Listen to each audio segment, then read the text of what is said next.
Is it secret? Is it safe? Hold up. What? Where have you come from? It's Gandalf. Yeah, I could see it's Gandalf. Is it secret? Is what secret? Is it safe? Okay, I've just been down the pub with my boys. I've been having a lovely time, and The ring. suddenly there's just this man in my house. Where's the ring? How did you get inside? Where's the ring? The ring is in the box, obviously. Good. Well, then it's secret and safe. That's it. We're done, are we? Have you told anyone? About what? About the ring? About the ring. No. It's unimportant. Fair enough. I've been. You stuck to what I How did said. you get into my You house? stuck to what I said. Oh. I can't find the teapot.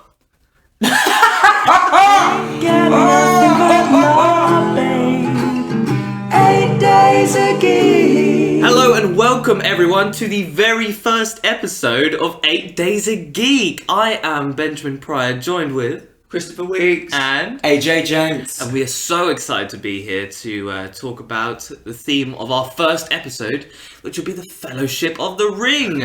How amazing! Isn't it? How are you doing today, Chris? I'm really good, mate. Lovely. We're still in Inverness, aren't we? Still in Inverness, but we're in a bit of a different environment today, aren't we? We're not in our usual Oh dressing yeah, that's room. true. So or the introductory episode, I should say, we were in the dressing rooms at the Eden Court Theatre, and today we're in the lounge of our beautiful house called West of the Ness, and we're in armchairs. Ben Pryor's wearing slippers. It's just remarkable. Jenks is spread on a sofa. It's very comfortable. You're really painting a lovely image here. I am beautiful. wearing foreign slippers, I'm not going to lie, so I'm a bit kind of uncomfortable here. Wait, when you say foreign slippers, you mean slippers that you haven't worn before? Of course. You said you don't have any slippers. Good. I don't own a pair of slippers. So every slipper is This is someone else's slippers that I've got on. I don't know how that could be misconstrued in any way. Someone else's slippers I'm wearing. Don't look at me like that. Yeah, so anyway, we've already got off topic. Yeah, go on. Let's go straight back on topic. So, what we are here to talk about today is the Fellowship of the Ring. Yeah. Now, we mentioned in the previous episode a few comments about the Fellowship of the Ring. Obviously, I didn't see it in the cinema. I was too young to see it. Chris, you did see it. I did see it, but I didn't go out thinking I'm going to watch the Fellowship of the Ring. I just went with a friend who was like, "Do you want to go and see this film?" Which is probably the best way I think so. that you could have done that. Yeah, because the impact of it was so huge. Yeah. Pryor? I didn't see it in the cinema. No, I was far too young. I kind of wish I did because it's so cinematic and it was meant to be so beautiful and an experience in itself to see it in the cinema. But we, of course, have a whole new medium of watching things at home now, so I feel like I have seen it in a good medium anyway. One thing that I did do, which was because I kind of thought the same thing as that, I've never seen it in the cinema.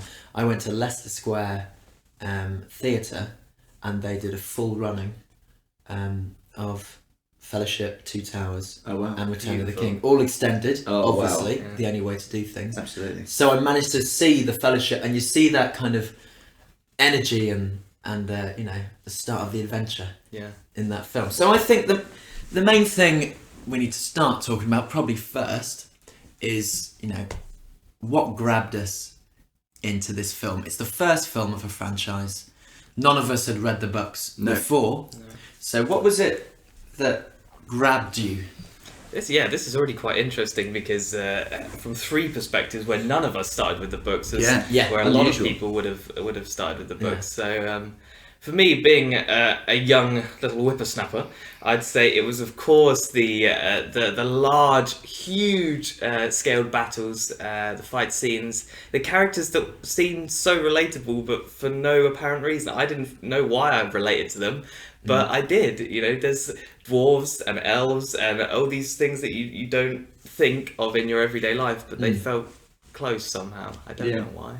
Yeah, it's the scope of what Peter Jackson took on was, it's a mammoth thing, and you think about the books themselves, the scale of the landscape, obviously the different creatures that you're talking about, different species, all the stuff that you have to take into consideration, and what he must have been thinking. I'm going to have to create this. I'm going to have to get designers to do this, creating this whole world. And of course, no one wanted to adapt The Lord of the Rings. The movie studios did not want to do it at all.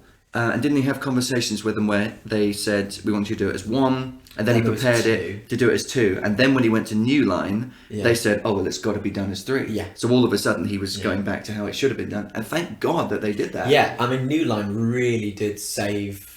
They've put so much money into it as well. They really I mean, when you think about it as well, Peter Jackson wasn't a massively famous director. No, we've done lots of very indie stuff, early in haven't his we? career. Yeah, wasn't he'd done some weird films way before and stuff like There's that. no reason that they had to trust his work ethic or that he would produce something that people would want to see. Really, Yeah, it's just a huge leap in scale, isn't it? Yeah, it is very interesting. I think for me, it's that first kind of 5 minutes of Fellowship where I was just kind of blown away, and everything after that, You were hooked. I knew I'd love, but just that first 5 minutes where you The Last Alliance and all that. you get the that introduction prologue. with Galadriel. and you understand who the rings were given to, and you see that massive battle, on the slopes of Mount Doom and iconic stuff like battle, that. It's just that is repeated throughout the trilogy, as well, which is wonderful, and we see that a lot. it is. I still think about it, like when you see that, there's so many people in that battle, and just the amount of time it must have taken just to do that 5 minute scene, let alone the whole film. But that 5 minutes really. I think that's one thing that they did so well, is that they paint those vivid images in your mind that seem to stick and last there for such a long time. Like when I think of a place like the Shire, which feels so homely and reminds me of home. I don't know why, but it does, and it sticks with you. Everyone has a certain image and a scene in their head from the films that just stay with you, and it's very difficult to detach the film from those scenes, I find, afterwards. And that is a beauty in itself to me. Yeah, well, Tolkien was trying to make the Shire like old England, as they call it. So, like the ideal of England that he felt was being left behind by industrialisation and all that sort of thing. And for me, the Shire that we see on the films is sort of an ideal as well. Not necessarily in the same way, because old England isn't really a thing. It's just a weird idea that people have of a nostalgic past. But I look at the Shire and the way that they're tilling the land and they're creating their own stuff, and gardening is such a huge thing. Sam obviously is a gardener; he's well respected and a bit of a master of his craft. And just the simple way that they live their lives, simple but sort of satisfying way that they live their lives, is an ideal for me, and I'm sure it is for a lot of people. And I think it sort of started a resurgence of wanting to live a bit closer to the land, Yeah, I think it works very well. You don't really necessarily have to think, oh, this is harking back to old England kind of thing. It just has its own kind of homeliness and it's its warmth own entity in itself, isn't it? I don't necessarily think of that, but it does make sense. It really does make sense, and having that, the way that he's taken things from everyday life and having these real conceptions that people believe in, having like an old England and having distant lands that some are broken, some are destroyed, and that really does take ideas from things that happened in real life and that do happen absolutely, every day. yeah. So the Fellowship of the Ring was really just a massive. Sorry, ladies and gentlemen. The things that we're going to go over on this podcast. Then we've gone on little intros and stuff like that. We've talked about what grabbed us and what held us, but as we look on a basis, we've got to look at things like score, the casting, New Zealand in itself as a setting is probably just the perfect place.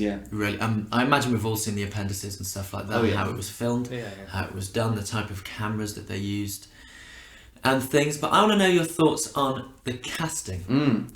What was... Well, let's start at the beginning. Literally at the beginning with the prologue. Who's doing the voiceover? Galadriel, Kate Blanchett. Oh, goodness me! I mean, if you're gonna pick a voice, what a voice! Kate Blanchett's voice is the one to use. She's got that otherworldly quality to her, which is remarkable. I mean, obviously she's an astonishing actress, and she won an Oscar later in her career. But at this point, I hadn't really seen her do anything before. I wasn't taking a massive interest in actors, I don't think. But there's something in the way that she, to be honest, the whole cast, but I'll pick her out as the initial one. The way that they speak is so truthful, considering the subject matter, that they're talking about this fictional world, but the way that they present it, I suppose it really is representative of the whole film. It feels so real. Yeah. There's nothing too far removed from our world, you know. So if I met a Galadriel in real life, it would be someone like Kate Blanchett. You know, she fits it absolutely perfectly. Yeah. And of course, we'll take a technical moment. You know, they use that ring of lights for her eyes. Yeah, yeah. What a wonderful little detail. So when you look into it, she's got a ring of light inside her eyes. Yeah. Goodness me, it's an Incredible thought that went into such little details like that. Is what it's what makes it. Yeah, yeah. And it's just, it is those kind of things where you just pick up on it. It's just those little, tiny little moments where you're like, wow. Yeah, yeah. And that sometimes comes after the 10th time of watching it. You still find new stuff. Always. That's what again is so interesting and keeps us wanting more, is going back and finding these other little bits that we missed. And that in itself is just exciting, and we'll keep it going for hopefully for a long, long time. Yeah, so in that opening, we meet the one and only Sauron, We do. the Deceiver.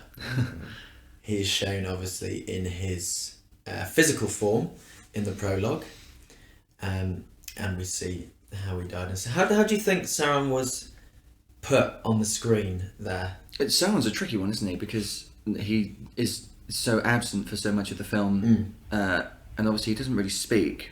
He's just there as a sort of ethereal force and energy. Larger than life kind of entity. But I never really found that to be a huge issue. Because there's so much going on, and it's not even so much about that. These huge things that are happening outside of the normal day-to-day reality, these massive powers seem, even though we know that they're in the background and they're working to do whatever to destroy the world or take over and cover it in a second darkness. But I know some people have been bothered by it's just the eye. So how do you characterize the eye? Yeah, I found the eye very, very scary when I was younger. about to ask you that. Yeah. I was terrified of the eye. Yeah. And the fact that they can make an eye give me nightmares. That's all they needed to do. Yeah, absolutely. I agree. Sauron isn't meant to be that kind of. You're not meant to watch him work. You're not meant to see him. It was the fact that he wasn't anything else that made him more scary. It wasn't so easily killed and easily defeated. Or reasoned with. Exactly, Like it took away any human essence from it, which makes it more terrible. I think what made him probably the most scary is more the character's reactions to the thought of him coming back, rather than us actually seeing him. Gandalf's reaction to the thought of the ring coming back, you know, the possibilities that are there. Yeah. You know, it's Elrond's reaction and stuff like that, just saying that they're leaving and stuff like that. It's, you see the fear when we haven't even seen his actions. So you're already scared before you even know what you're scared of, kind of thing. Yeah, That's brilliant. Yeah. And those jump scares, when they have when the ring is on the floor of the Shire, and the hand just grazes it and the eye flashes out. Yeah, remember that? Absolutely terrifying. Yeah. Really, really is. It was the daunting kind of droning sounds, as well as the camera kind of focused on, whether it be Gandalf going towards the ring and looking down to it. It was like really eerie from that bit. And that's a really good point, actually, because the ring is actually a bit of casting in itself. It is, yeah. And obviously the fact that it is a plain gold band until it's put in the fire, it doesn't look particularly impressive, but they managed to give it this feel of dread and of weight and of significance, you know. And they made so many different rings of so many different sizes, which I always love, like that scene in the Misty Mountains when they're trying to go over Caradhras, and the ring falls off and it's on its chain. Do you know that? That's one of my favourite shots in all of film. The snow and the wetness on the ring is just and the glorious. shine from the sun as well. Yeah, and you can just feel it, you know. And that's it. That's the reality of it. And they made that ring was actually really big. It was a big hoop of a ring, so that they could get the detail from the cameras. Amazing. Which is just phenomenal. And obviously they had normal sized rings as well. And again, it's Boromir's reaction at that point that makes the ring so intense. Because you're thinking, wow, it really does have this pull and gaze. That even someone like Boromir is starting to... Yeah, a strong man. So then, after we meet those characters, we then meet our two friendly, lovable friends, Gandalf and Frodo. Gandalf played by Ian McKellen. Frodo played by Elijah Wood. Yeah. So thoughts on the casting there? Again, Ian McKellen was meant to be Gandalf. Yeah. Let's be honest. He was born to be. He does such a brilliant job, and he's a fantastic actor anyway. And him paired with Elijah, I think, for me, was a bit of a stroke of genius because Elijah Wood had done some smaller films in the past. And he was very young. He was very young, and he didn't have too much of an acting career behind him, which left this kind of blank slate that we needed from Frodo. We didn't want to really go, oh, that's him from here or him from here. And I think it's wonderful when we're first introduced. It's a very sweet atmosphere. It's very green and very calming, homely again. And we're introduced to the kind soul of Gandalf himself, and we're introduced to him as a friend rather than as a warrior, if you will. Yeah. So I quite like that. Which is how the hobbits, of course, know Gandalf. They don't know that he's this deep, powerful figure, this godlike figure. They've no idea at all. Yeah. Which is lovely. It sets it up so beautifully. And through them, we then start to go through all the Shire. We meet all the different kind of hobbits and stuff like that. We see how they work, and they know him as Bilbo, of course. And then we meet Bilbo, yes, which Bilbo in himself is a legendary character, but obviously from The Hobbit and stuff. So, which is, I don't know if you guys had heard of The Hobbit before. No, before seeing the film, I wasn't aware of the universe particularly. Yeah. So I'm exactly the same. So obviously I saw the films and then went back to read The Hobbit, and then you kind of look at the Fellowship of the Ring a bit differently. Yeah. Knowing what Bilbo has already been through. Exactly. And that's one thing I was always quite when you are first introduced to Bilbo, you kind of just see him as just an old hobbit. He's lived his whole life in the Shire, kind of thing. That was what I first thought. That's exactly what I thought as well. And then when you go back to the Hobbit, it's you see the Fellowship of the Ring in a totally different light, which I really like, and you really see Bilbo as a different character, a battle damaged hero, if you will, and I love that. I really love that. Makes sense when you go back and watch it. And then we meet two other hobbits. We do. Mr. Billy Boyd and Mr. Dom. What's his name? Monahan. That's it. Yeah. Who, for me, make it. I love them both. Oh, really? Are they the ones for you? They are so good. Well, it's obviously when they first meet as the four and come together properly as the four. Brilliant, doesn't it? When they're stealing crops from Farmer Maggot's farm. Yeah. The unison between them is already there immediately. Yeah. Well, that for me is when the story begins. Yeah. The story journey begins. It actually does as well, doesn't it? Yeah. When those four meet, and then we see the Black Riders. Yeah. God, harrowing scenes there. And then the motion begins of the story. Then it starts getting fast, and they have to go to Bree. They do. Let's take a moment just before we leave the Shire.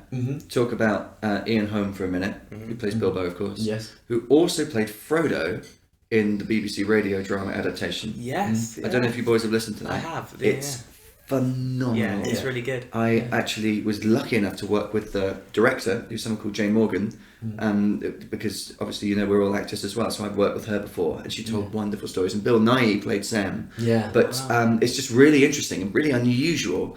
There's another character, in fact, who's got another connection to Tolkien, who we'll probably talk about in a while, but that he's played both characters. Yeah. It's just amazing. And also something that I really love about Bilbo is that when we meet him, and because The Hobbit hasn't happened yet in our world, the films have not been made, these are the first films to be made, when he's telling the story at the party about the three trolls, we're being told that as new information. We are those child hobbits listening for the first time, which is just lovely. And it paints, and because it's someone of Ian Holm's stature, he paints the picture astonishingly well. He's a fantastic actor. Oh, he's beautiful. Incredible. He really is. And his Frodo is ridiculous. It must have been brilliant for Hobbit fans as well, just to hear that story. Yeah. And hear just the connection is being made between the Hobbit book. It's Peter Jackson saying, I know, don't worry, I know what's going on. Which is great. You're in safe hands. I've read the books. I didn't watch the films. Oh wait, I made the films. Thank you, Ben. Anyway. Yes. Sorry, I took us back in there. But yeah, let's take a moment for the Black Riders. Because Ben's really angry now. I'm very angry. So angry. Just a little pithy joke, just meant to carry on straight through. We haven't even mentioned, for me, the lead.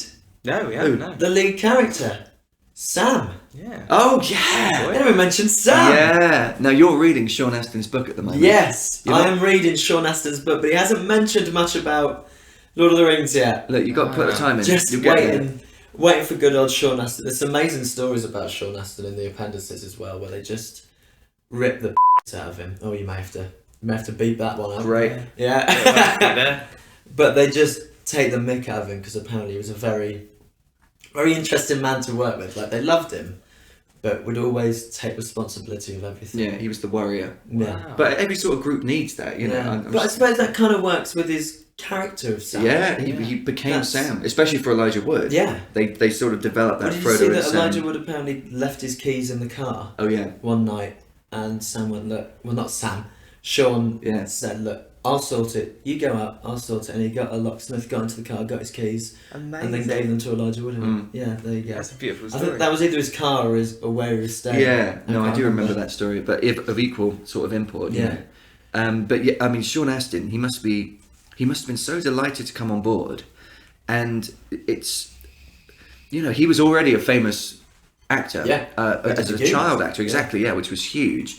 But to have something so different and of such weight in the filmmaking world must have been so nice, but also a big gamble for someone like him, because presumably in terms of salary it would have been much less than he would have normally asked for because of how they were making the film.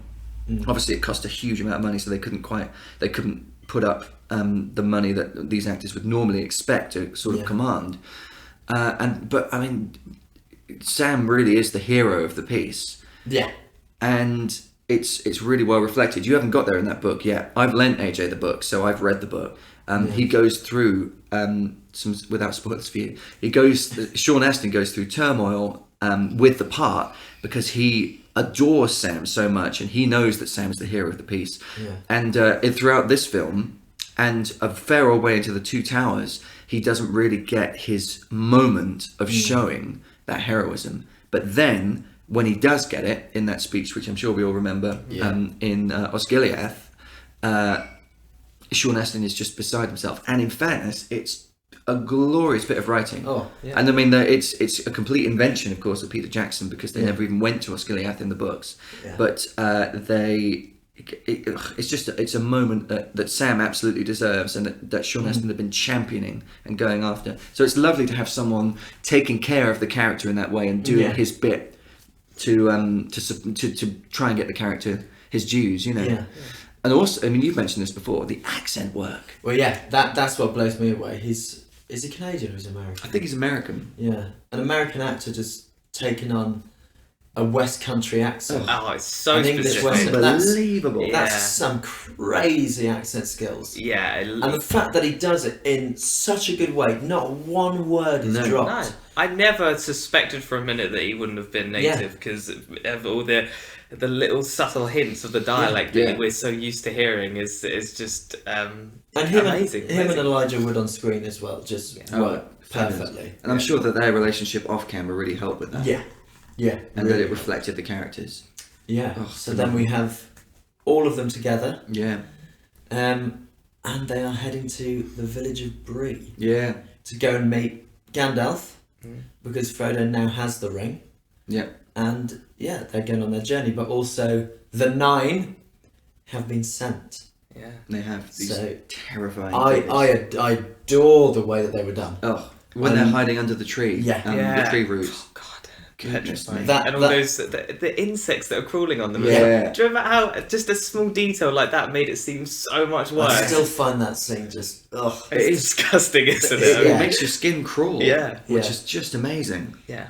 But yeah, and then you see now I always compare them to the Dementors and how they're portrayed on screen, because in my head, because Lord of the Rings. Now hang on, am I right in saying that came out before The Prisoner of Azkaban? Because in my head, the Dementors are the Nazgul, as in the books, Harry Potter books. I think Prisoner of Azkaban must have come out after. It did, I'm pretty sure. It did, but not long after. No. Because that was obviously in the forefront of my mind. Yeah. Now I say that. I think it actually came out before, but I've obviously transplanted the Nazgul into the Dementors in my head, and that's what I see. I see those tall, imposing figures, which are essentially just cloaked. Yeah. The Dementors in the Harry Potter films, I never felt to be as imposing at all. I like the freezing thing that they did, but there's something about the Nine which is. I don't know what it is. Maybe it's the reality that there are actually people there and it's not CG. Yeah, I think that, and I think because you have got a little bit of the idea of who they are, and what's happened to them. Yeah, maybe. And the fact that they still maintain a human form makes them very real. Whereas I think Dementors are, just creatures. It's just a floating cape, really. The Nine are 9 men kings. Yeah, and we've already seen them in the prologue. Yeah, of course. But it isn't mentioned at that point who they are. No. At that point. No. Well, that's also quite nice that you're left to piece a few things together. And mysterious. Because you just hear that 9 rings were given to the realms of men. Yeah. And stuff like that, and then they later say the 9. Yeah. Have left. Minas Morgul. Yeah. And crossed the River Ison. Yeah. The 9. And then we have Mr. Saruman. Mr. Saruman. Yeah. Again, amazing casting. Great. I mean, Christopher Lee has a great story anyway. He also voiced some of the audiobooks as well, which is brilliant. Yeah, well, he's had a long association because he knew Tolkien. And Tolkien also wanted him to play Gandalf if it was ever made. Okay, wow. Yeah. And Christopher Lee said that to Peter Jackson. Yeah. That he wanted to. And Peter Jackson's genius thought, no, you're Saruman. Well, that's it, yeah. No, you're evil. Yeah. He just plays it so well. He did barely have to do anything, Yeah. But, it's a later film, but Christopher Lee was also a commando during the Second World War. Do you know that story? I know the story you're about to tell. Just amazing. All-round hero. Yeah, honestly, what an amazing guy, what an amazing life. And there comes a moment later in the films, of course, where he's stabbed. Spoilers right there. Yeah, sorry about that. I assume you've seen if you're listening to this, you would have seen the film. And he's stabbed, and Peter Jackson is trying to give him notes to prepare him on how to act, and he's like, "It's okay. I've been stabbed." No, I know what it's like when someone's stabbed. Sure. That's absolutely. Oh god! And it's when you watch it, it's a very different reaction. It's just an intake of breath. Yeah. Because usually in films, if someone gets stabbed, it's a scream or they just go crazy. But it's just this intake of breath because obviously the knife just coming in just collapses everything, and you just go. First-hand experience of seeing that makes it all the worse. Yeah. And absolutely. God. See, I wasn't aware of this. That is right. Just okay, there you go. Really, you didn't know that one? I didn't. And come on, Ben. Honestly, come on, you're meant to be a nerd, man. No, hold auditions for the third member of the podcast. This is this is the amazing thing is finding these new things out there. Oh, there you go. I wasn't aware of, and I love that. That really just adds another dimension I watch it. We should mention as well.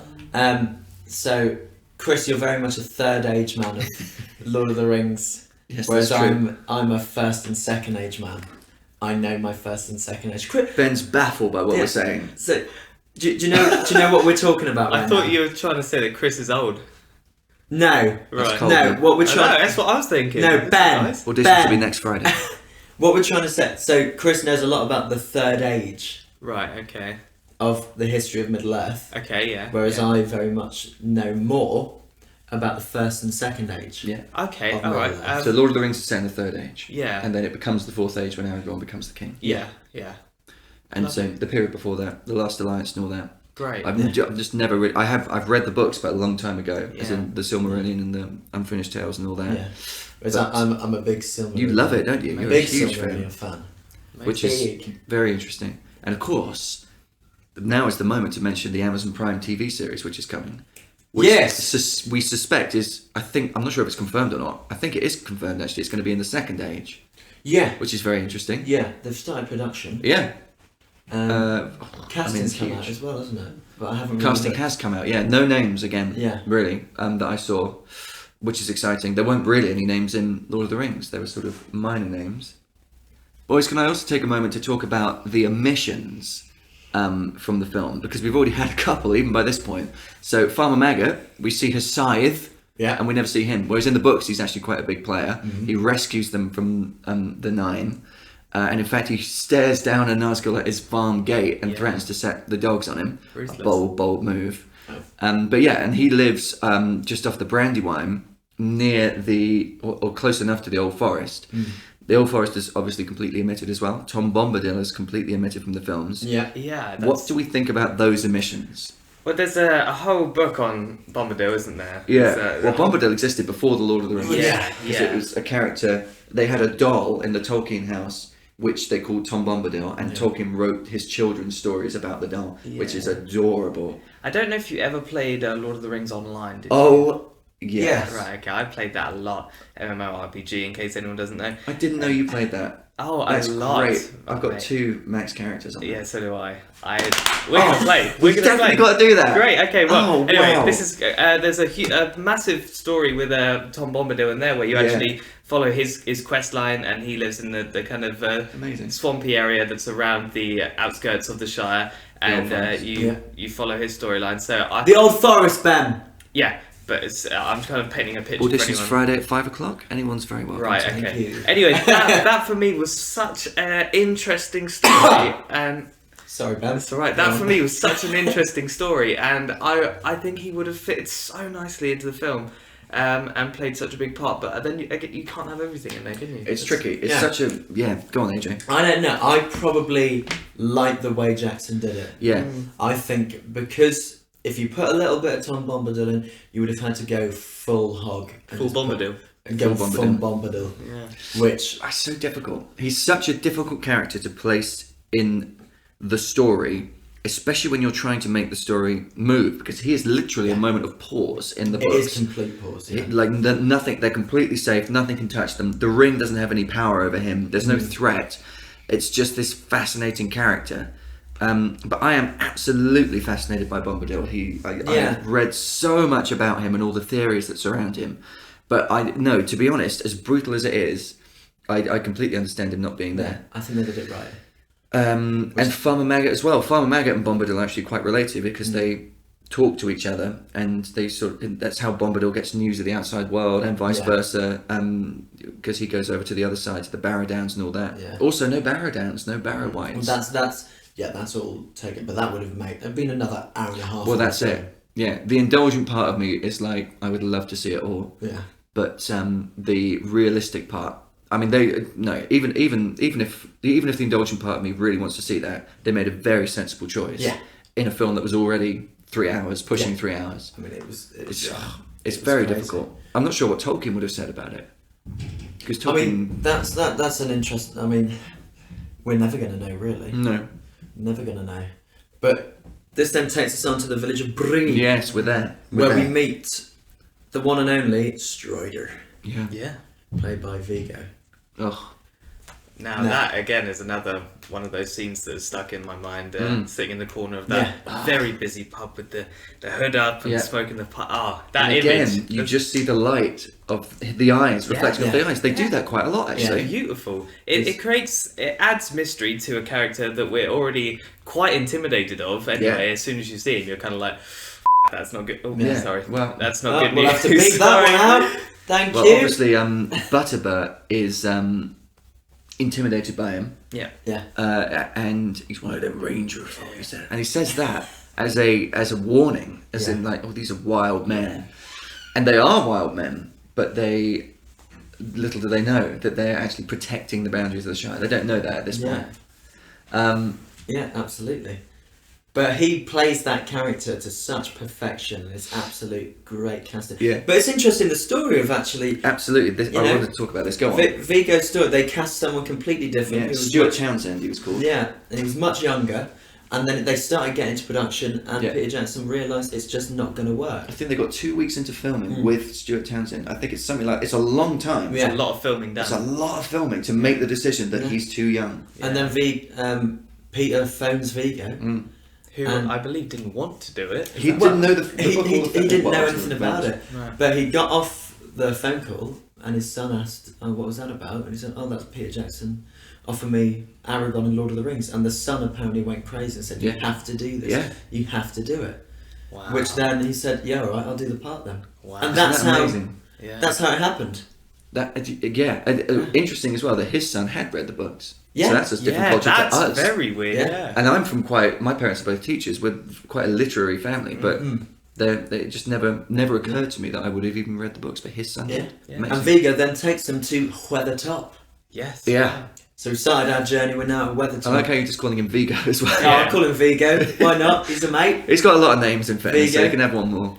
And But- we are introduced to another beautiful fight scene. It's yeah. just I mean, stunning. Weathertop's massive. Yeah. Yeah. Oh god. Because then you realise Aragorn's actual power. Yeah, and everything becomes very real. Yeah. But before I know I need to go back a little No, bit. do it. To the bedroom scenes. Oh, the bedroom, Of yeah. course. Okay, steady because- No. Here we go. Because Typical Every film Pryer. needs them, don't they? the thing that sticks with me is the plunging of the swords into the beds, which oh my god, used to, and the noises that it makes. Yeah. Their noises, yeah. the ring rates. Yeah, noises, that's it. Yeah. as well as literally the stabbing. Yeah, noise. Yeah. it just terrified me and stuck with me for a long time. And Yeah. Well, that's the cinematography of that is done so Yeah. well. Yes. Well, it's the light. You can see the light when because they're across the road at that point. They're looking at this going on, Yeah. and you can see the light reflecting off their swords. Oh god, yeah. I'm talking a lot about light at the moment, but maybe it's a big thing Yeah. in these films in particular. Yeah, I guess it plays a big part. Yeah, and then of course they've got the fire in their room, but apart from that, they haven't got any light. Yeah. And Aragorn tells them the story, or briefly tells them a little bit about the Nine. The Nazgul ring rates, neither living nor dead. I mean, Oh, wonderful. astonishing. Wonderful. Beautiful line reading by Vigo. And again, he's smoking away, having a great time. Always on the pipe. Yeah. And when he leads them to Weathertop, Yeah. which then we see the fight between the Nine. Which suddenly this mysterious. Put it out, you fools! Okay. This Put it out!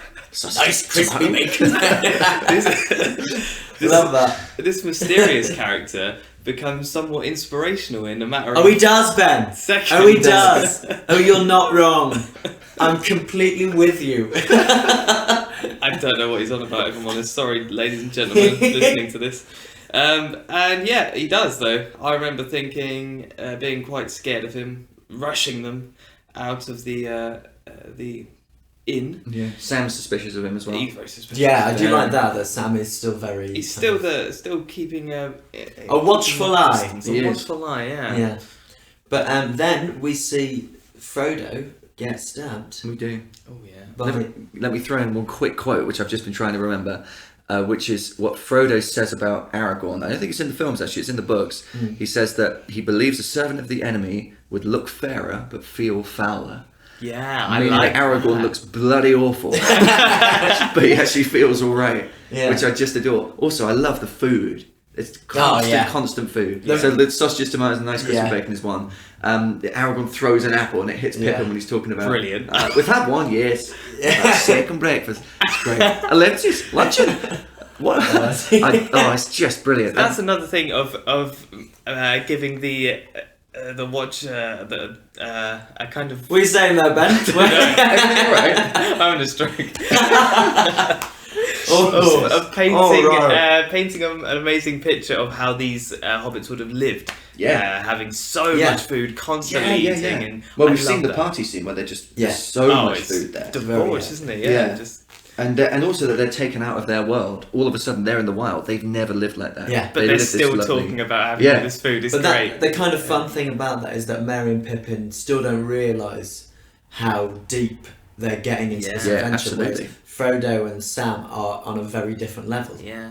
Yeah, Because well, they of- are, but it's still new for them because Sam says, "This is the farthest away from home I've ever been." You Yeah. remember that? And That's that's sweet. inside the Shire. Yeah. That's not far at all. No. Not a But beautiful obviously shot. they've had the conversation with Gandalf about Yeah, what's going Yeah, on and that's he's it. chasing them and stuff. Merry and Pippin are just, along with this, just kind of having fun. Yeah, they don't really know the dangers or the look in Gandalf's eyes when he was talking about the ring. Sam and Frodo were there to kind of see how panicked he was. And I think, Merry and Pippin have just been, let's go along I for think an adventure. for me, the first realisation that they get is probably when Gandalf dies. how serious things really how are. serious this Yeah. actually is. I think they have hints with, being hiding underneath a tree and bits like that. I think that was a kind of Oh, hint. yeah. But I the think, but Nazgul. still in kind of Rivendell, That's true. Yeah. So where are we going then? Like, Yeah, still, yeah, that's true. They're still very innocent. They don't understand what's and that going is on. that's a difference from the books, because in the books there's this great conspiracy which is between them, Merry, Pippin, and Sam, and also Fatty Bolger, who doesn't appear in the films, another omission, because Frodo. Obviously, the films seem to at least take place over a much shorter period of time than the books, which it takes place over years and even when Frodo decides to leave the Shire, it's months before he actually leaves, and he set up this false trail. He's sold back in to the Sackville Bagginses. They get lovely mentions in the film actually, which is great. Yeah. That's only in the extended though, where they get the mention. I feel like they're mentioned in the release, but you're right, you don't see them. They're pounding on the doors in the extended, which is just hilarious. But yeah, he buys a house in Crick Hollow, which they actually go to, which is on the borders of the Old Forest, I think. And Fatty Bolger goes there, and the 9 do come there, and they smash it to the ground. Terrifying. But Merry and Pippin and Fatty Bolger have this great conspiracy with it. It's such a great name. His name is Fredegar Bolger, but Tolkien, of course, calls him Fatty, and instantly you know exactly what he's like. Oh, It's very much a Porkins. he is. Yeah, absolutely. And he does cover them as well. So they He's never going to go far in life with a name like that. Poor old Fatty. Yeah. I mean, I think he does survive, so it's okay. But he's at the house when it's attacked, and he has to run for it into the woods. But they know what Frodo's up to. They know that he's planning to leave. They don't know the details of where he's going, because if they heard the name Mordor, if you ever hear that word, people are filled with dread. And Sam passes them all this information. Sam is essentially spying on Frodo. And what do they say? This might be from the radio adaptation. Frodo says, I don't know who I can trust. And I think it's Merry who says, Merry's always the switched on one. You can look at it two different ways. You can either trust people to do exactly as you say all the time, or you can trust that people will have your best interests at heart, and those are your friends, which is a lovely way of putting it and of thinking about it, which is exactly what they're doing. They're spying on him because they know that he would never tell them what's going on for fear of frightening them, and he doesn't want to put them in danger, but because he's their dear friend, they go with him, you know. That was a big diversion, apologies. So he's just been stabbed by a Morgul blade. Which is heavy. The scream that Elijah does really is amazing. He's been pulled out of the Wraith world as well, because he has the ring on. So you then see who the 9 really are, which is kind of a mind-blowing thing, and everything connects together. You're like, okay, well, they're the 9 kings now. This is what's happened to them, and this is what the ring does. That's kind of the first real time that we're seeing what the ring is capable of. The actual consequences, because not only does it bring power, but it brings this curse of life and stuff. So we then go through, and Aragorn and all the young hobbits are going crazy because obviously Frodo's not doing very well doing his. He's in a bad way, whimpering a lot. And suddenly this light comes from the forest. Chances would be it's a gorgeous lady, isn't it? And it's a beautiful, beautiful woman. It is. Liv Tyler herself. Goodness me. The casting on that is class. It's amazing. It's quite amazing. Liv Tyler is probably one of the most beautiful women ever. But not only that, she plays it to such perfection. That what you would want and imagine that character to be. Yeah, definitely. Yeah, she really is. And then she opens us up to the elves. And we then she's very elven in nature, isn't she? Well, she's like Kate Blanchett, I think. I'm sure that is a thing. There's this facial type or shape or something where you're like, oh yeah, I can really see that, and it's a very natural beauty that they've both got. An elegance in the way that they're sort of put together. But also both being terrific actors, which really helps. But difficult to believe that she came from Steven Tyler, isn't it? But you can really see it. Why is that really difficult to believe? Well, I just imagine him as such a rock star, and you see him see her in this kind of aspect. If you look at her in the 90s, though, she was a very kind of cool, hip kind of person. But I'm purely like in terms of genetics, you can 100% tell they're related, and it's just like it went completely one way with Stephen, and it went completely Do you know what I mean? That might be libelous, so I don't know. Stephen, we still love you, honestly. We just we are in Rivendell. We are meeting. How long have we been going for? Quite a while. Quite a while. We are meeting. We're not even halfway yet. We're meeting all our fellowship actors. We are. Oh no! I know we love to pause and go back. This one. That's already a theme of this It show. really is, isn't it? Take a moment for Aragorn's treating of Frodo's wound with the king's foil. Yeah. Do you remember that? I do. He gets the leaf, and this is when we see the wound, and it's black and horrible and seeping with. And he puts the leaf inside there, and he licks it, and he puts it inside. Yeah. And I just remember Elijah Wood's, because he's pretty far gone by this point. Yeah. His reaction to that, that image stays with me because I can imagine what it feels like to have someone's fingers inside an open wound that's just been opened. It is played very well. But it's a big moment in Aragorn's character because he has this skill in healing, which kings are supposed to have in this world. We don't know that at this point, but the hands of the king are the hands of a healer. It's unusual because there's been no evidence of that. The film's been running 50 minutes an hour. There's been no evidence of that sort of thing yet. So that was a moment the for exact Aragorn. same time. Yeah, that was funnily enough, this has been the film so far. Yeah, this is it. This is why they say show not tell, because when you tell, it takes flipping hours. Yeah. Sorry, no. So we're in Rivendell. We are meeting there. all of these characters. They come in one by one. We've had a little conversation with Elrond. Finally, Gandalf is cropped there. up. And They go, what time do you call this? October the 24th. time to call. If you're much enough. So Elrond, for the second time we're meeting, yes, because he's in the prologue. yeah. So Fantastic. Already you're thinking, That's a familiar face. I recognise that guy. what's going on here? And also, he's survived for thousands of years. What is he? 3,000? Oh, he's more than that, isn't he? I was there, Gandalf. I was there. Again, another great casting there. Hugo Weaving. Hugo Weaving's one of the best Goodness me. actors in the world, though. Yeah. Like Mr. Anders. Like it's Oh my just. god. He slams it. We're not going to go into that. And The Matrix was 99. Yeah, it was.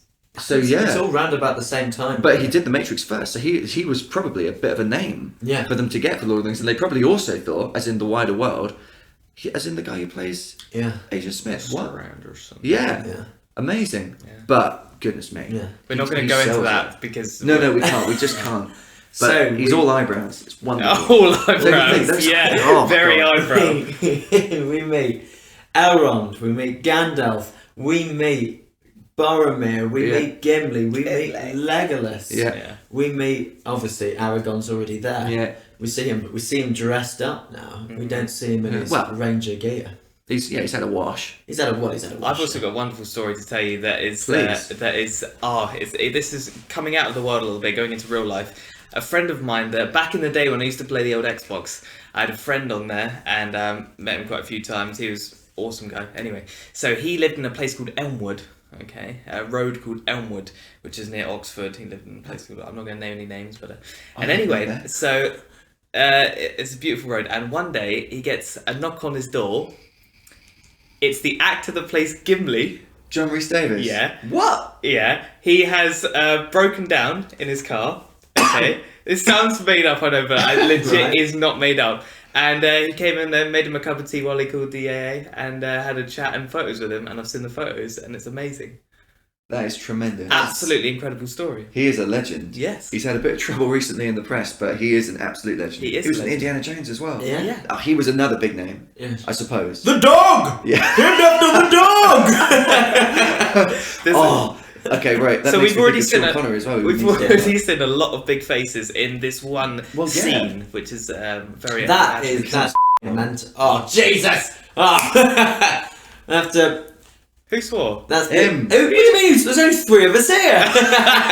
I wasn't paying attention at all. I zoned out. I thought just go. So we're meeting all these characters. Yes. We're meeting all these characters. We're gonna have to, because we keep backtracking non-stop. We have I think we're gonna have It's to. too We might big. have to split this into 2 Yeah, I think episodes. that's Okay. only fair. It's gonna have to be. It's a learning split curve, into 2. for goodness sake. Yeah, we've hit the hour mark now, so We have. Yeah. Okay, maybe we should say the Council of Elrond is where we're going to pick up. Well, Yeah, we'll, if you actually have the discs of the extended editions, that's where it pauses. Oh, is that right? Oh, Yeah. that's Is it? wonderful. That's Well, exactly that where really it works pauses. out well. In which That's case, amazing. That's wonderful. okay, so have we got any closing remarks? We do. We need to talk about Sean Connery briefly. Sean Connery, obviously, I was. just can't stop What? thinking of you being Sean Connery all of yesterday. Yeah. So, no, it's. I don't know if this can be We mentioned. really or- can't say that in case anyone's listening. AJ plays Buddy Holly. He played him as Sean Connery yesterday. Not on stage. We were having backstage. And I was doing a lot of Sean Connery. We're in Inverness. Do you want to do your Sean Connery or not? You want me to do Just it? a Do a little bit. Do you want me to do a couple of lines? Yeah, please. Now listen here, Goldfinger. What? I can't remember the exact lines. Do some lines from Buddy from You here. go into Vaca as well. Yeah, and then it suddenly goes into Paul McCartney. Alright. Anyway, this Sean Connery was originally asked to play Gandalf.